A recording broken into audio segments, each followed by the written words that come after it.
Buenas noches, queridos amigos.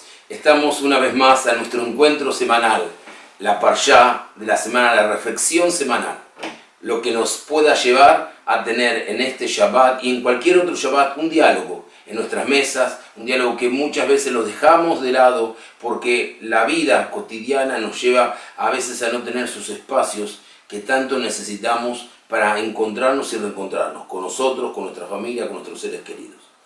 Y en esta parshá, la parshá de Hayé Sará, es una parshá riquísima.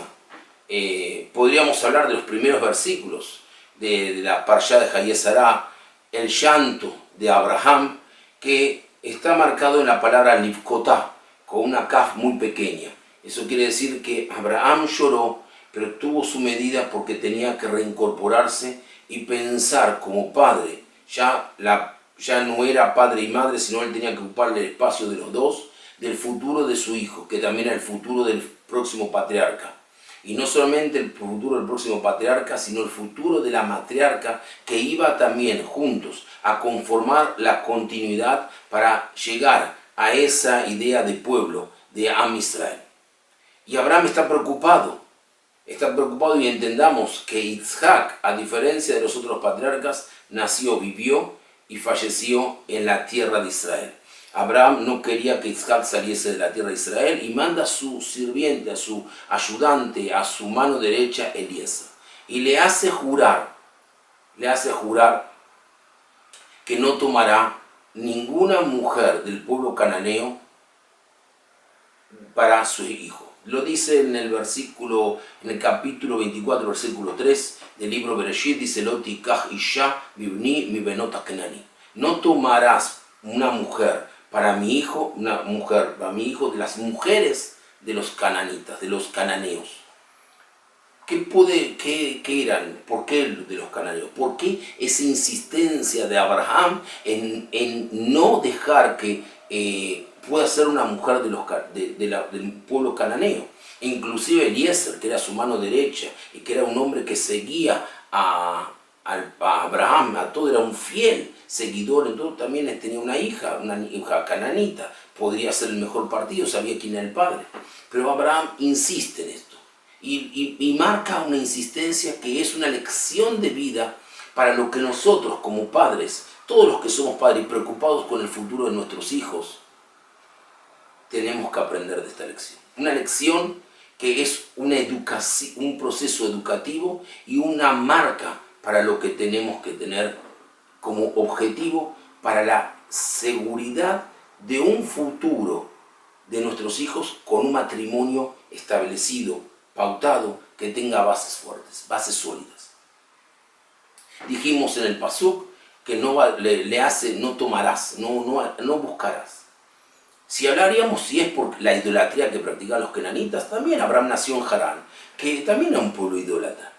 En definitiva, en esa época todo el mundo era idólatra, todo el mundo cometía paganismo.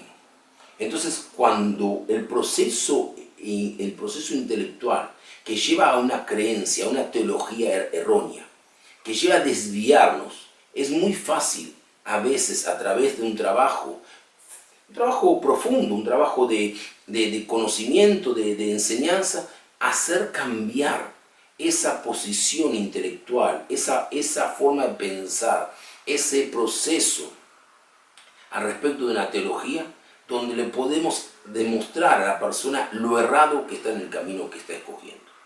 Cuando hablamos de idolatrías, de prácticas idólatras. Pero ¿qué sucede cuando el problema no es la idolatría? El problema es lo que está dentro, las esencias, el carácter, lo que hace a veces que no se puede ver hasta que uno consigue convivir en todo el proceder en el relacionamiento del ser humano. Los cananitas eran moralmente perversos. Eran personas perversas en su comportamiento moral. No quiero utilizar palabras que verdaderamente puedan ofender al que esté escuchando y también no hacen al video, pero tenían actitudes que hoy en día nos sentiríamos avergonzados.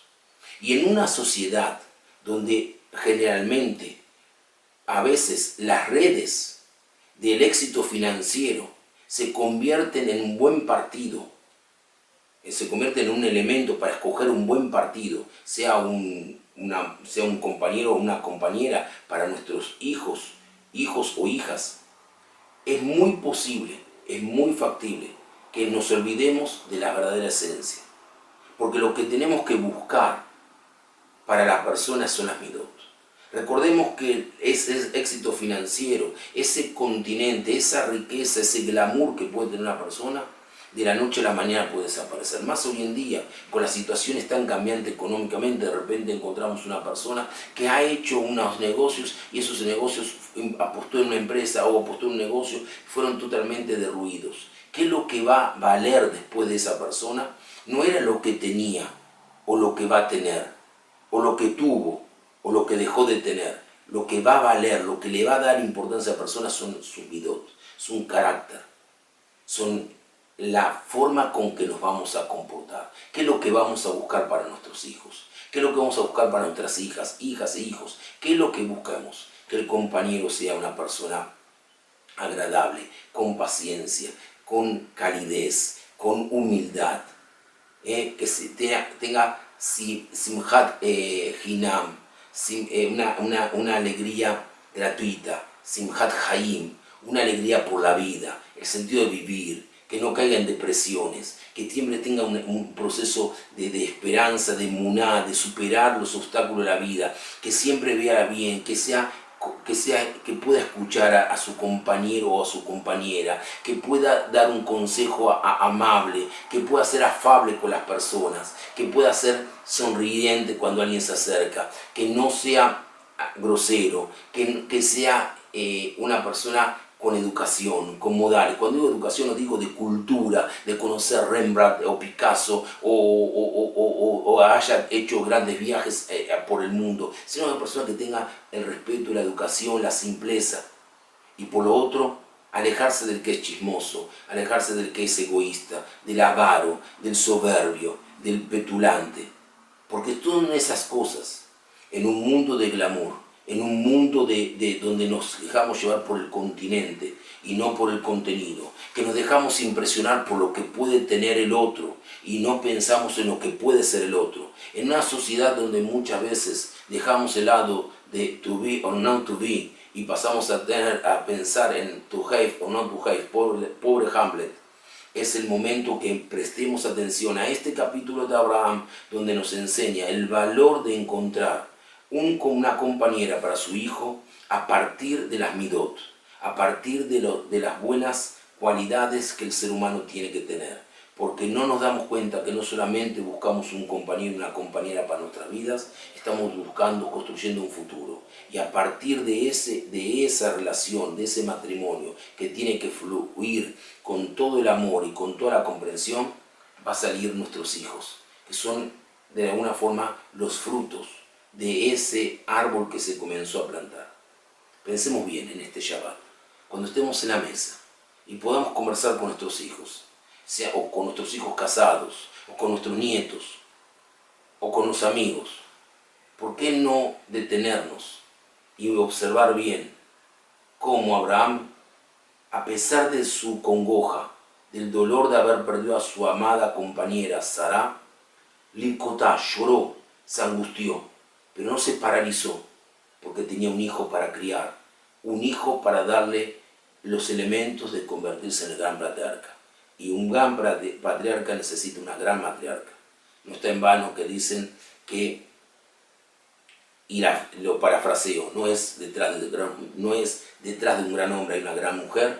Yo diría que desde el concepto del pueblo judío, al lado de un gran hombre hay una gran mujer, y al lado de una gran mujer hay un gran hombre. Porque el matrimonio judío exige un complemento, exige un equilibrio, y ese equilibrio se da por las buenas midot. Que tengan todos un Shabbat Shalom, y les deseo para ustedes un Jodesh Tov.